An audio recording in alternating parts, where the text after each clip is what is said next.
અને હવે જોઈએ વિગતવાર સમાચાર તો આઈપીએસ ડોક્ટર શમશેરસિંહ ગુજરાત કેડરમાં ફરશે પરત. બીએસએફના એડીજી હતા આઈપીએસ ડોક્ટર શમશેરસિંહ.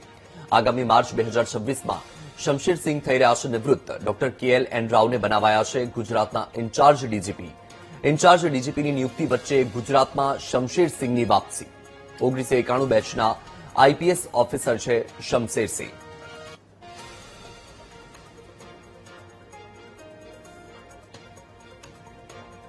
આ મુદ્દે વધુ માહિતી આપી રહ્યા છે સંવાદદાતા મેહુલ દેસાઈ. મેહુલ, આઈપીએસ ડોક્ટર શમશેરસિંહની ગુજરાત કેડરમાં વાપસીને લઈને શું સમાચાર? બિલકુલ વત્સલ, વાત કરવામાં આવે ડોક્ટર શમશેરસિંહ જેઓ બીએસએફની અંદર મૂકવામાં આવ્યા હતા તેઓ ગુજરાત કેડરમાં પરત ફરી રહ્યા છે. ખૂબ ટૂંકો ગાળો તેમને નિવૃત્તિને બાકી છે, પરંતુ અહીંયા સવાલ એ ઉપસ્થિત થઈ રહ્યા છે કે વર્તમાન જે ઇન્ચાર્જ ડીજીપી બનાવાયા છે ડોક્ટર KLN રાવ, તેમના સિનિયર છે ડોક્ટર શમશેરસિંહ, અને શમશેરસિંહ જે છે તે પરત ફરી રહ્યા છે. તેમને ક્યાં મૂકવામાં આવશે તે હવે જોવાનું રહેશે, પરંતુ અત્યારે ડોક્ટર KLN રાવ છે તેમને ઇન્ચાર્જ ડીજીપી બનાવાયા છે. તેની વચ્ચે ડોક્ટર શમશેરસિંહ પરત ફરી રહ્યા છે.